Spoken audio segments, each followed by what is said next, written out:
Apocalipse, capítulo 3.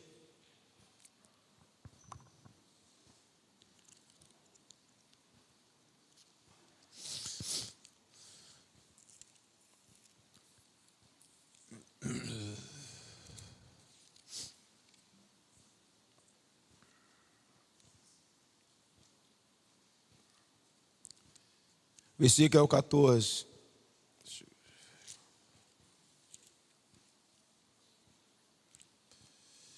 Apocalipse 3, 14. Escreve ao anjo da igreja em Laodiceia: estas coisas diz o Amém, a testemunha fiel e verdadeira, o princípio da criação de Deus. Conheço tuas obras, sei que não és frio nem quente.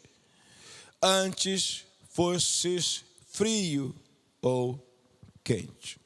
Glória a Deus. Pai querido, no nome de Jesus, fala comigo, fala para mim também, fala a tua igreja, em nome de Jesus, dá a inspiração necessária para que teu nome seja glorificado neste lugar, em nome do Senhor. Quero falar um pouquinho sobre frio ou quente na questão espiritual. Pois no reino de Deus não há morno. Ou é uma coisa ou é outra. Assim como não existe meio salvo. Como Deus não pode também abençoar quem não lhe pertence. Como também o reino é claro, quem não tem Jesus está sob a ira de Deus. Ou seja, permanece até que olhe para o Senhor. O reino de Deus não tem meio termo, ou é sim ou é não. Creio que chegamos a um período da história na qual precisamos tomar uma posição em tudo em nossa vida, mas principalmente com relação à vida espiritual. Eu creio que não é tempo mais de brincarmos de vir à igreja, mas de ser de fato igreja. De ser a igreja do Senhor Jesus Cristo. Deus certamente está agindo e fazendo uma grande obra ao redor do mundo. Deus tem seus escolhidos, seus eleitos, e eles serão alcançados, não de forma aleatória, não sem antes ouvir o Evangelho e crer, pois o Evangelho tem que ser pregado a toda criatura, para que dentre aquelas que venham a crer, se mostrem esses escolhidos de Deus, apareçam os escolhidos de Deus. Aqueles pelos quais Jesus pagou o preço. Aqueles pelos quais Jesus entregou a sua vida.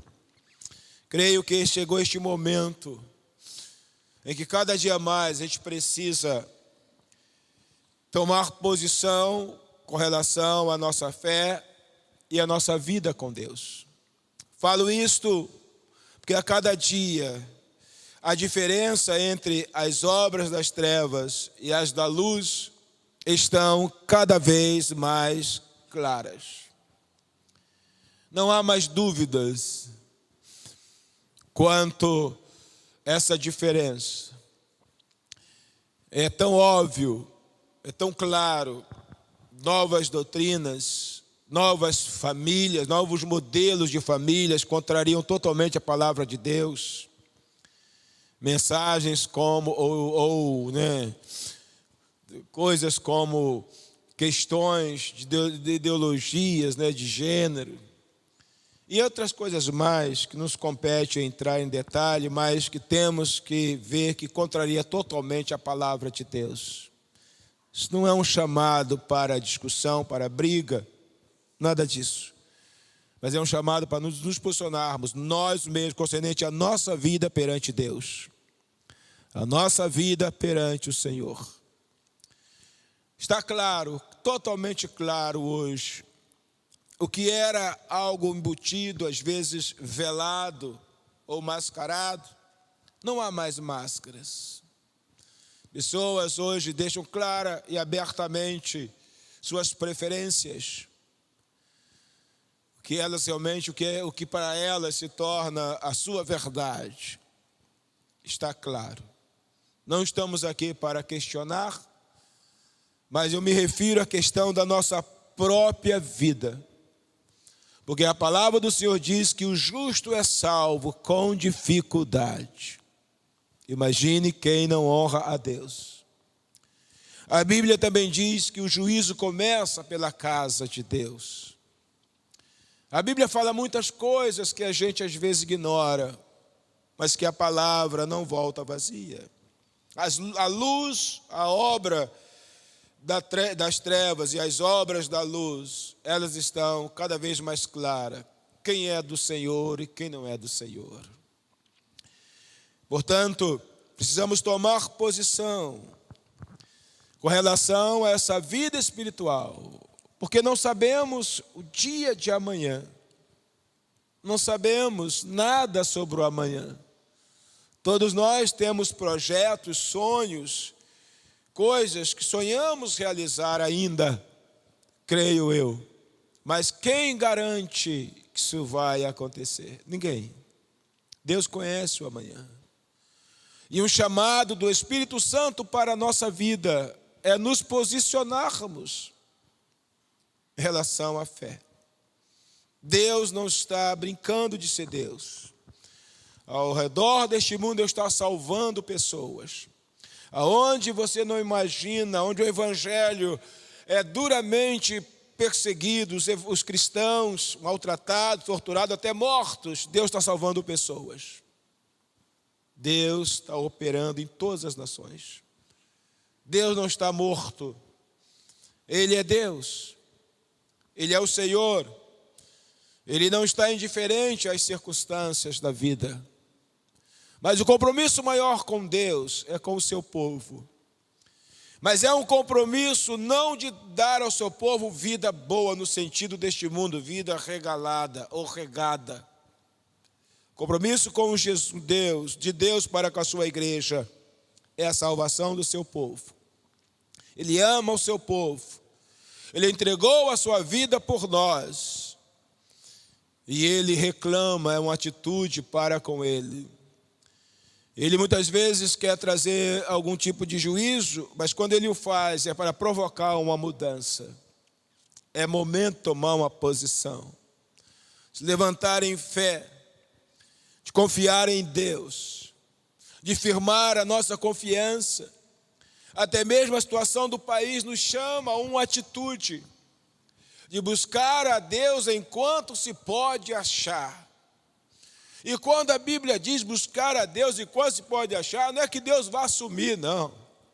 É enquanto a gente tem oportunidade de buscar ao Senhor e não deixar para quando talvez seja algo impossível por causa de algumas situações na vida da própria pessoa. Esta carta enviada à igreja de Laodiceia fala sobre isso. Mas ela também é diferente das outras cartas, porque ela não traz uma acusação concreta de maneira assim contra a igreja, ou seja, um pecado conhecido por todos, como por exemplo a igreja de Tiatira, da qual havia uma mulher, uma profetisa, chamada Jezabel, personificando Isabel do Velho Testamento. Ela ensinava e seduzia os servos de Deus à prática da idolatria e da prostituição sexual. Esta mulher estava lá. O que ela fazia era conhecido. E outras igrejas, a igreja de Éfeso havia perdido o primeiro amor. Esta igreja, o seu pecado, ele é diferente. Ele não é tão claro aos olhos humanos, mas ele é claro aos olhos de Deus. Pois não há nada que Deus não possa ver. Há pecados na nossa vida que não é claro aos olhos do homem, mas aos olhos de Deus nada passa despercebido. Aos olhos de Deus, Deus conhece. E Deus sabe muito bem como resolver isto. Ele conhece perfeitamente a nossa vida. Esta igreja, portanto, não é acusada de nenhum pecado conhecido por outras pessoas. No entanto, a acusação que ela sofre pelos olhos de Jesus é pior do que um pecado de idolatria, é pior do que um pecado de adultério, é pior do que a mentira, é pior do que o pecado do roubo. Talvez a gente não anda por este caminho, e creio que não, mas talvez Deus também não esteja satisfeito conosco, porque estamos fazendo coisas piores. Por quê? O pecado desta igreja era a indiferença espiritual. Era a indiferença espiritual. Mas pastor, como é que um pecado de indiferença espiritual, morno ou não, é pior do que adultério e tal? Porque este pecado nem sempre traz aparentemente consequências. Um pecado mais grave, que traz consequências sérias, pode levar pessoas a uma atitude, mas este pecado, ele acaba, muitas vezes, fazendo que a pessoa ache que esteja tudo bem, que não reconheça a sua real condição espiritual. É um pecado que torna a pessoa cega para a realidade da vida espiritual.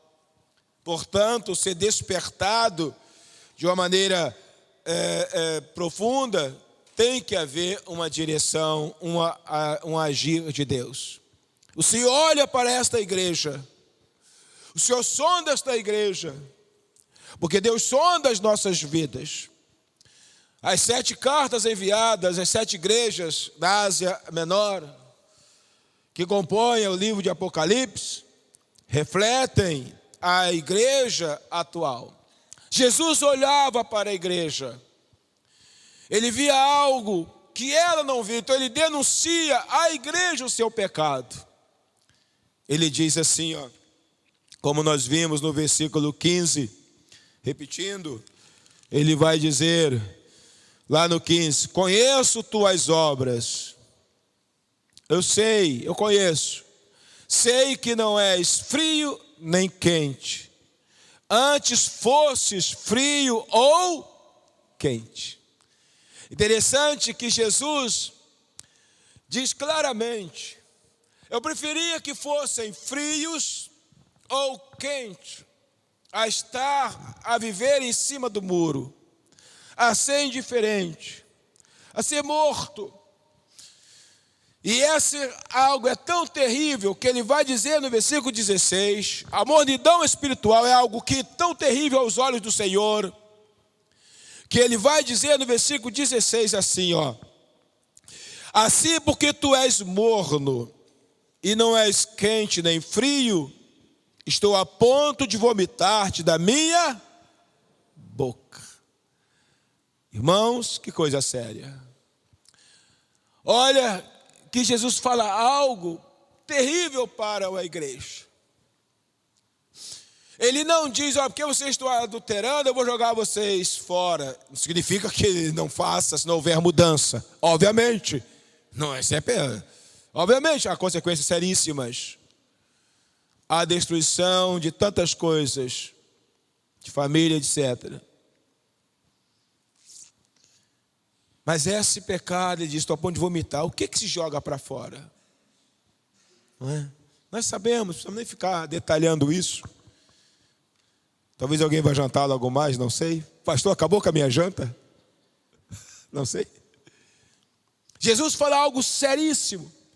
E ele se refere à mornidão espiritual, à indiferença espiritual. Eu estou a ponto de vomitar vocês. O seu desejo, o desejo de Jesus, era uma postura de ou lá em cima, ou frio. Entendemos que a pessoa fria pode querer ser transformada, aquecida. Mas o interessante é que, apesar de sua mornidão, ou da mornidão desta igreja, o Senhor a amava. Ela não era essa igreja havia tido encontro com o Senhor. O Senhor não está falando para uma igreja que não conhecia Ele. Por que eu falo que essa igreja havia de fato se convertido? Porque Deus não repreende quem não lhe pertence. A gente vê em Hebreus 12, a partir do versículo 4, que todo filho a quem Deus recebe, Ele repreende, Ele disciplina, Ele trabalha a fim de purificar, transformar, para que este é aquele recebe como filho, mediante a fé em Jesus Cristo, que nasceu de novo, possa ser participante da sua santidade, possa ser útil, possa produzir frutos de justiça. Se essa igreja não fosse de Jesus, se esses irmãos de Laodiceia não tivesse um dia tido encontro com o Senhor, Jesus não estaria repreendendo, Jesus não estaria chamando a atenção. Isso significa, portanto, que era uma igreja que nascera de novo, era do Senhor. Deus não chama a atenção nem disciplina a quem não lhe pertence, somente aos que lhe pertencem. Mas eles tinham perdido o rumo, eles haviam perdido a direção, esfriado na fé. Há muitas pessoas que começam bem, mas esfriam na fé. No caso deles era a riqueza. O local, Laodiceia, lugar de águas termais, águas quentes, de produtos manufaturados, um local rico. Essa igreja tinha prosperidade, tinha riqueza. Então, no caso desta igreja, foi a prosperidade. Pois o versículo 17 diz assim, porque tu dizes, sou rico, tenho prosperado e nada me falta. Jesus responde a eles, mas não sabes que és infeliz, miserável, pobre, cego e nu. O problema desta igreja é que ela se tornou próspera, se tornou rica, robusta. Os seus membros, na grande maioria, eram pessoas de posses. Então veio a mornidão. Começaram certamente a se entregar aos prazeres deste mundo, a ir aos domingos ao culto, quando dava. Mas eles começaram então a viver de forma morna, por causa da riqueza. Mas há casos de mornidão, casos que não tem nada a ver com riqueza. Às vezes tem a ver com situações. Quando nós nos decepcionamos, quando nós tiramos o pé do freio, quando nós chegamos, olha, eu não quero mais me envolver com a obra de Deus. Quando nós dizemos, eu quero ficar sentado, eu quero estar quieto, eu não quero me envolver com nada, igreja só traz problemas, eu quero cuidar da minha vida, eu quero cuidar só do meu trabalho, não saio da igreja, não abandono Cristo, vou levar meu dízimo, vou estar lá na minha portaria, vou estar lá no som, vou estar no louvor, estarei na escola bíblica, etc.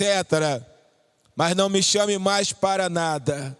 Mas eu quero te dizer que o Espírito Santo está nos chamando para sair de um lugar comum.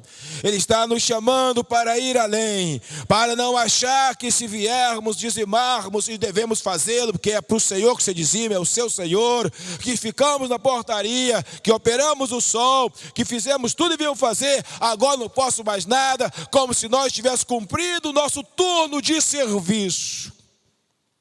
Deus está buscando pessoas voluntariosas.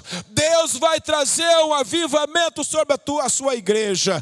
Deus está buscando pessoas que tenham no seu coração que, por mais que fizeram, ainda são pessoas inúteis.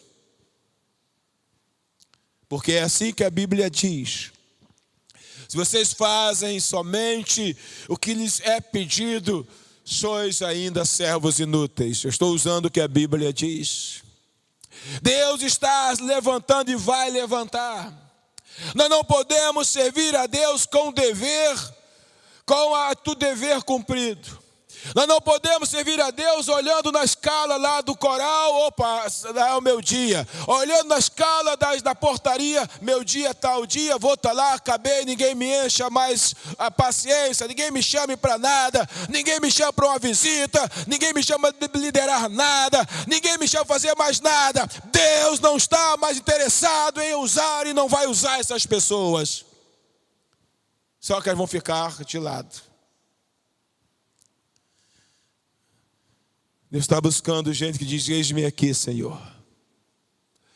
Gente que acabou de sair do culto, estava na portaria, e surgiu alguém que disse: olha, você pode ir ali comigo orar por alguém? Posso. Você pode acompanhar até ali uma emergência, levar alguém no médico? Posso. Deus está buscando pessoas que abandone o senso de dever cumprido. Jesus foi além no seu amor por nós. Não, irmão, já estive na portaria, irmão, já fiquei no som, irmão, já toquei, por favor, não fiz mais nada. Deus não é um patrão no qual ele tenha funcionários que cumpriu o seu turno, bateu o seu cartão. Não sei nem como faz hoje, não existe mais nem cartão, né? Tudo eletrônico, não sei como é que é o negócio. Você ainda bate cartão? Você ainda está meio antigo, mas tudo bem. Não é ele, é onde ele trabalha. Deus não está mais interessado nessas pessoas. Eu estou falando como voz de profeta. Não podemos servir a Deus com a mentalidade católica. Me perdoe se alguém, não estou ofendendo os católicos. Não é meu feito ofender nenhuma religião. Mas eu estou falando que eu dizia ser católico. Eu não sei o que eu era, mas qual era a mentalidade nossa na religião oficial do Estado, do mundo? Qual era a nossa mentalidade? Eu vou falar pela minha. De vez em quando eu ia à missa. E quando eu ia e voltava, eu sentia que eu cumpri o meu dever. Dever cumprido. Dei uma satisfação a Deus. Agora eu posso fazer o que eu quiser. Deus está buscando pessoas com responsabilidade. Responsabilidade na sua obra.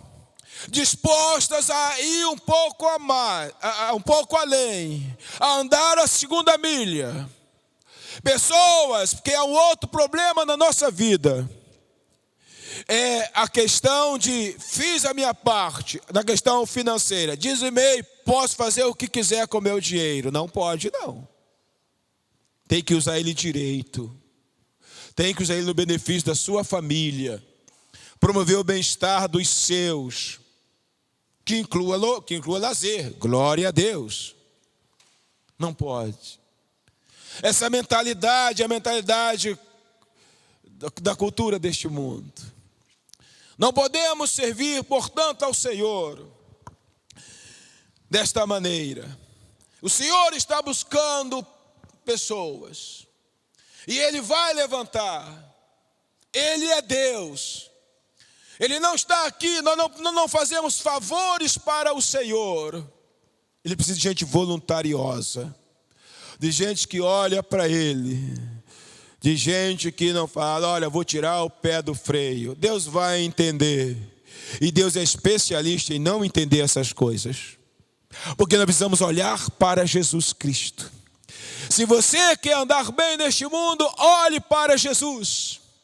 Não deixe que nada magoe o seu coração. Não deixe que nada nem ninguém te torne morno para o Senhor. Você serve a um Senhor vivo e poderoso. Há um Senhor que vai cobrar de cada um de nós o que fizemos com o que Ele nos deu, com a confiança, com o que Ele colocou em nossas mãos. Na igreja há tantos motivos para nos machucarmos. Nesta caminhada cristã, você vai ter muitos motivos para ser machucado. Pode ter certeza disso.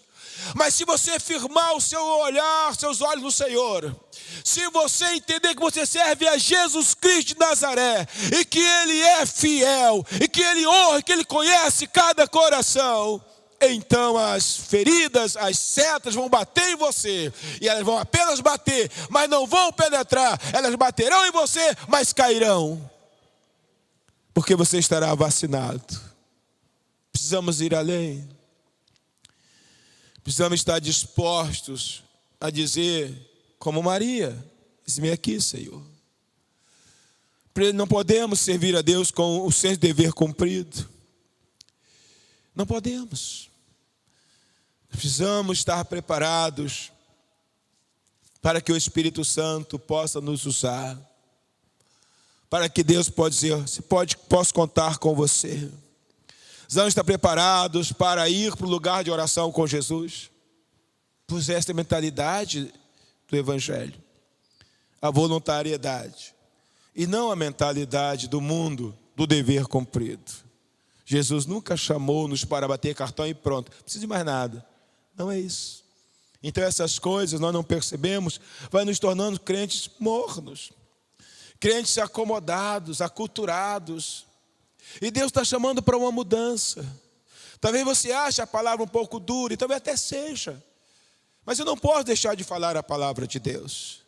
Eu não posso deixar de falar, porque o Espírito Santo cobra e vai me cobrar um dia mais cedo ou mais tarde.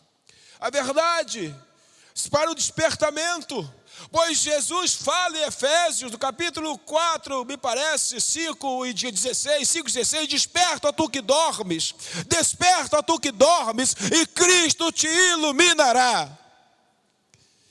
É a palavra de Deus, é o Senhor. Portanto, a igreja de Laodiceia, o problema dela era a riqueza. Mas certamente há tantos outros problemas que nos faz como que tirar o pé do freio. E será que Deus fica satisfeito com isso? Será que Deus se agrada disso? E a resposta é não. Absolutamente não. Nós servimos a um Deus que entregou tudo por nós. Devemos servir, portanto, com a mentalidade de servo. Precisamos ter mentalidade de servo. Qual é a mentalidade do servo? Ele está ali para servir. Então o seu Senhor chega 10 da noite. O que ele faz? Ele se levanta, se é que ele foi deitar, e vai lavar os pés do seu Senhor. Ele vai botar comida no seu Senhor. Ele vai servir ao seu Senhor. Quando o seu Senhor está totalmente servido e satisfeito, ele pede permissão, se pode, seus aposentos. Seu Senhor, quando diz vá, aí ele vai. O que eu estou dizendo é que eu preciso servir a Deus com disposição, para ser despertado 2 da manhã, para obedecer uma voz de Deus, para fazer oração por alguém, para interceder por alguém, ou talvez botar a roupa e sair onde Deus mandar e fazer a vontade do seu Senhor.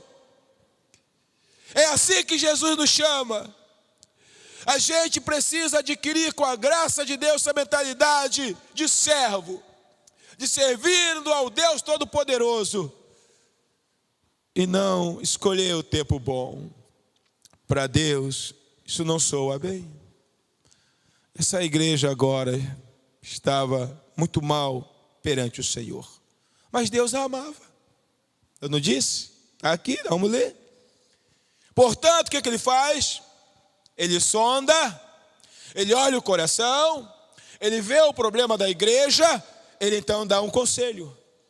No versículo 18, ele dá um conselho, dizendo assim, ó: eu te aconselho que compres de mim ouro refinado no fogo, para que te enriqueças, roupas brancas, para que te cubras,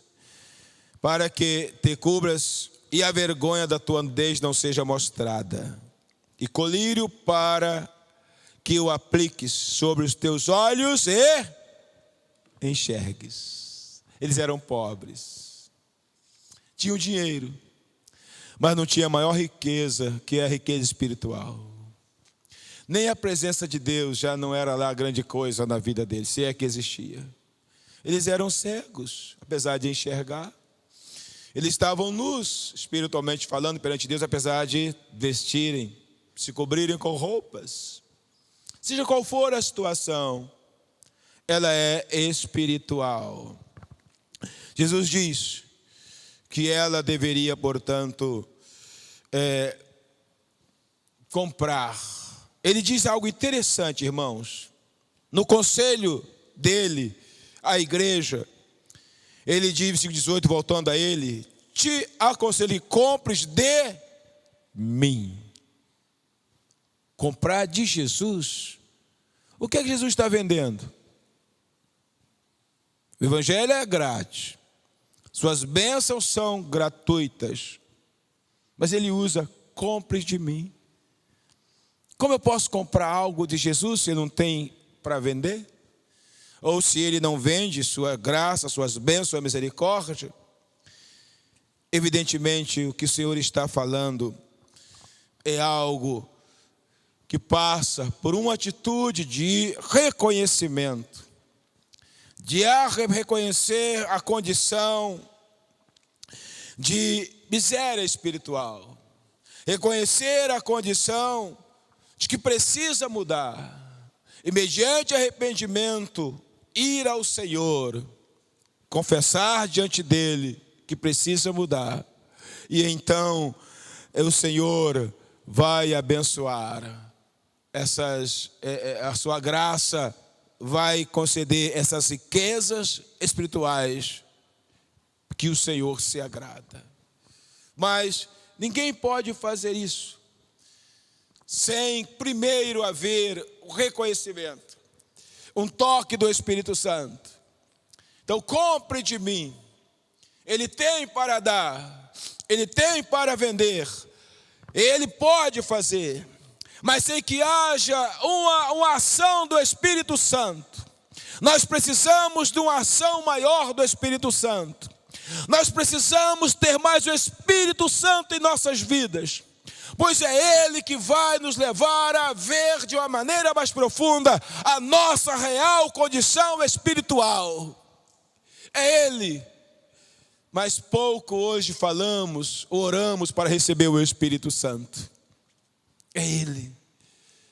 Pessoas hoje estão perdendo a visão. Pessoas estão aceitando o que é errado como algo normal, porque nós estamos perdendo esta condição, esta visão. Nós fazemos muitas vezes uma análise nós mesmos muito mansa, muito sábia, no sentido muito leve, muito branda.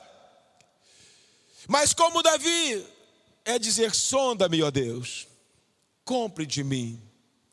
Portanto, só é possível isto mediante arrependimento, mediante o reconhecimento da real condição. E isso também só é possível através do Espírito Santo. E então receber de Jesus o ouro refinado. Ele diz: comprem de mim ouro refinado pelo fogo. São riquezas espirituais. Comprem de mim roupas brancas. Tem a ver com a sua justiça, com o seu perdão, com a purificação. E ele diz mais: comprem ele, o colírio. Ele não está falando para comprar no mercado onde vende ouro. Ele não está falando para comprar roupas no mercado que vende joias, roupas finas, melhor dizendo. Ele não está falando para comprar os colírios que era famoso nesta cidade. Ele está usando o exemplo. Comprem dele, para que possam abrir os olhos, serem vestidos e receber a verdadeira riqueza. No versículo 19 ele diz algo maravilhoso, irmãos. Olha o que ele diz no versículo 19: eu repreendo e castigo a quem? A quem? Ele repreende e castiga a todos quanto ele ama. E ele continua dizendo: sê, pois, zeloso e arrepende-te. Glória a Deus. Glória a Deus. Ele diz: eu repreendo e castigo a todos quantos amo. Que bom servir a um Deus assim. A um Deus que não vai tolerar o que não está lhe agradando, mas também não vai nos lançar fora antes de botar o dedo na ferida. Eu repreendo. Ele amava aquela igreja. Jesus nos ama. Diga ao seu vizinho: Jesus te ama. E por causa do seu amor, se necessário for, Ele te repreenderá e te castigará. Glória a Deus. Agora, preste atenção numa coisa, amados. Ele repreende, Ele castiga, mas Ele não obriga a uma mudança.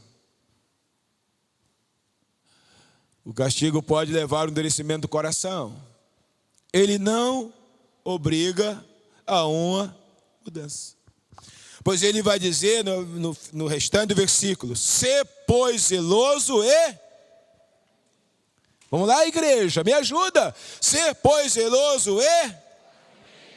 Amém. Ele apontou o dedo. Ele mostrou o pecado. Ele botou o dedo na ferida. Mas ele disse: agora é com vocês. Você entende isso?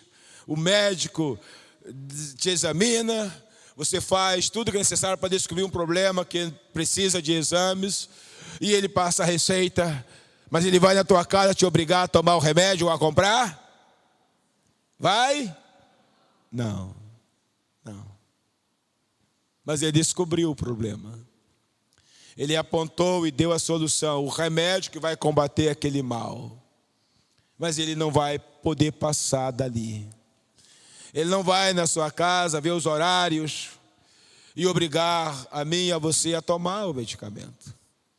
Mas ele pode mostrar o problema. Assim é Deus. Deus, através da palavra, toca em nossas feridas. Mas a decisão é da gente ouvir, reconhecer, se arrepender, se colocar diante do Senhor e então comprar dele o que realmente importa para Jesus. Ouro refinado, riquezas espirituais, é o que importa para Jesus. Interessante que você vai chegar no versículo 20 e ele vai dizer assim. Leia, por favor, o versículo 20 na linguagem que você está, da atualizada. Eu estou com a atualizada século 21. Leia, por favor, o versículo 20. Todos.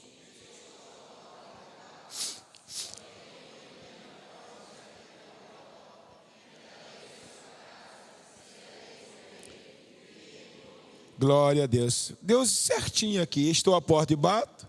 Se alguém ouvir a minha voz e abrir a porta aí em sua casa, serei com ele e ele comigo. Está igualzinho. Louvado seja Deus. Irmãos, há alguns pregadores e algumas pessoas que cometem um pecado terrível contra esse versículo. Pecado de hermenêutica. Dizendo que Jesus está batendo a porta do pecador. Jesus não bate na porta do pecador. Pelo amor de Deus, para com isso. Jesus convence do pecado, da justiça, do juízo pelo Espírito Santo. Ele está batendo na porta da sua igreja. Ele está batendo na porta da igreja de Laodiceia, do povo que ele diz: eu amo vocês. Mas por incrível que pareça, Jesus está falando à sua igreja, cujas atitudes o estavam mantendo do lado de fora. Preste atenção. Jesus está falando à sua igreja, cujas atitudes o estavam mantendo do lado de fora. Veja como isto é profundo. Será que algumas atitudes nossas não mantêm Jesus do lado de fora? Jesus não podia entrar na sua própria igreja. Claro, não é o prédio como esse aqui não, tá, irmãos? É que ele falava no coração, ele falava pela palavra, ele falava e convencia do mal, mas eles não mudavam a atitude. Eles não mudavam a atitude, permaneciam no mesmo erro. Jesus está batendo, ele quer transformar, ele queria mudar, mas eles o mantinham do lado de fora. Não entendam porta literal não, irmãos. Aqui é a porta do coração da sua igreja. Coisa séria. Ele não podia entrar na sua própria casa. Ele não podia. A igreja fazia cultos, adoravam. E quantas igrejas hoje estão lotadas, fazendo cultos, adorando, tal e tal e tal e tal. Mas Jesus está do lado de fora. Porque o culto é para dentro. São louvores para o homem. Tudo tem a ver com o homem. Um montão de coisa para o homem, uma coisinha à toa para o reino.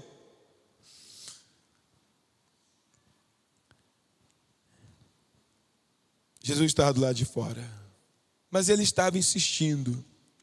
Ele estava batendo. Porque ele amava aquela igreja. Ele amava aquelas pessoas que estavam amando mais as coisas que o dinheiro podia comprar. Estava amando mais as coisas que no seu tempo o poder aquisitivo oferecia. As saunas e os banquetes e tudo mais daquela época.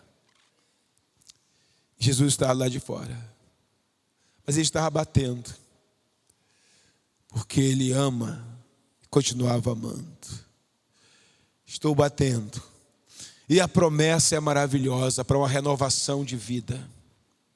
Olha as promessas de Jesus para uma renovação de vida. Olha o que ele diz. Se alguém ouvir a minha voz, primeiro ouvir a voz dele,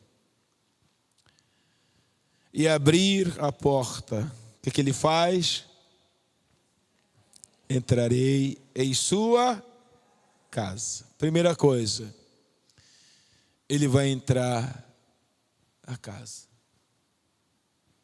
Isso fala, dentro de você começa a haver uma mudança. O Espírito Santo começa a operar dentro de você. O Espírito Santo começa a agir e a sua vida começa a ganhar um colorido diferente. Porque a presença de Deus nos completa, mesmo na maior das dificuldades. É Deus que torna colorido a nossa vida. Cearei com ele, entrarei em sua casa. Que mais? Cearei com? Não entende se for literal não, tá, irmão? Isto fala de comunhão. Um significado da mesa é comunhão. Cear com ele, ou seja, haverá reciprocidade. E que mais? E ele comigo. Se alguém ouvir a minha voz, haverá mudança na sua vida. A pessoa iria entender que a riqueza maior não era o que eles podiam adquirir, mas era a presença de Jesus na vida deles. A alegria, o colorido diferente, a paz. Se alguém abrir, você pode resistir à voz do Espírito Santo. Você pode resistir. Agora preste atenção. Deus insiste, mas não persiste na insistência por muito tempo. Deus no início começa a falar alto conosco. Fulano, está errado. Você começa a sentir uma repreensão de Deus em algumas coisas que você está fazendo. Você começa a repreender, a sentir que Deus não está se agradando. Mas você insiste. Por um momento você sente alívio, porque a consciência acaba arrumando alguma desculpa para justificar. E a sua voz vai diminuindo o volume. Vai diminuindo, diminuindo, diminuindo, até que ele não vai mais falar. Ela vai silenciar. Não é da noite para o dia, mas um dia ela fica silenciosa. Ele não vai continuar insistindo. É por isso que ele estava a ponto de vomitar esta igreja, porque já estava chegando no limite. Compreende? É por isso que ele diz: eu estou a ponto de vomitá-los, porque ele já estava batendo e nada. O limite estava chegando ao fim. Mas ele amava a igreja. Ouça a voz do Senhor, seja o que for, ouça a voz de Deus. Deixa para trás o que passou. Sirva ao Senhor Jesus, porque o meu chamado, o teu chamado, o nosso chamado é para servir uma pessoa, e essa pessoa é fiel. É fiel. Quantas vezes nós culpamos a Jesus ou punimos Jesus por causa de pessoas? Como punimos, pastor? Simples, quando viramos as costas. Então não faço mais nada. Não, Ele é fiel. É a Ele que nós servimos. É a Ele que temos que dar satisfação. Ele é o Senhor das nossas vidas. Por causa dele, então, a gente congrega, a gente tem comunhão, a gente anda junto, paga o preço, por causa dele. Porque ele é o nosso Senhor. Esta igreja está mantendo Jesus do lado de fora, por causa das suas atitudes. No versículo 13, não, não tem nada de versículo 13. No versículo 12, já falei da recompensa. 12 nada, irmãos, 21. Que 12? 21. O que ele vai dizer? Ao vencedor, eu lhe concederei que se assente comigo no meu trono, assim como eu venci e me assentei com meu Pai no seu. Glória a Deus. Quem é o vencedor? Quem vai ser o vencedor? Aquele que ouviu, abriu a porta, reconheceu, Jesus entrou. Esse é o vencedor. O vencedor não é o mais forte. O vencedor não é o que conquistou aquilo que o mundo pode oferecer com Deus. Pode até conquistar, mas se Jesus não estiver do lado de dentro da sua casa, vitória do mundo não vai adiantar em nada. Ao vencedor. Ora, mas Jesus está falando para uma igreja que ele amava. E como ele diz ao vencedor? Porque o seu amor não vai ignorar as nossas atitudes que desagradam o seu coração. O seu amor não vai levá-lo a aceitar o que não honra o seu santo nome. Ele me ama, ele nos ama, mas ele não é conivente com nada que não glorifique o seu santo nome. Ao vencedor, ele o fará assentar-se com ele no trono, assim como ele se assentou no trono do seu Pai. Ao vencedor, e aquele que ouve a sua voz. E para finalizar, ele vai dizer algo comum a todas as cartas. O que ele diz? Quem tem ouvidos, o quê? O que o pastor? Não é o pastor, não? Quem tem ouvidos, ouça o que o pastor diz à igreja. Amém ou não amém? Poxa vida, preguei tanto para nada. O que o Espírito diz à igreja. Quem tem ouvidos, ouça. Quem tem ouvidos, ouça o que o Espírito diz à igreja. Esse é o conselho de Deus para as nossas vidas. Ele apontou a enfermidade, apresentou a cura, mas deixou você tomar uma decisão. Deixou você e eu tomarmos uma decisão. Diagnosticou a sua igreja. Falou, eu amo vocês, por isso disciplino, mas deixou que ela tomasse, ainda bato na porta, mas deixou que ela tomasse a decisão. Esse momento de revelação dos nossos erros ou das nossas más obras é uma fase dolorosa, desconfortável e de confronto.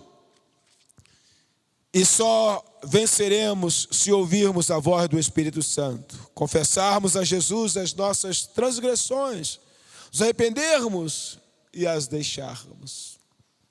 O doutor Jesus dá um diagnóstico perfeito, tem a solução e pode todas as coisas, mas você precisa ouvir.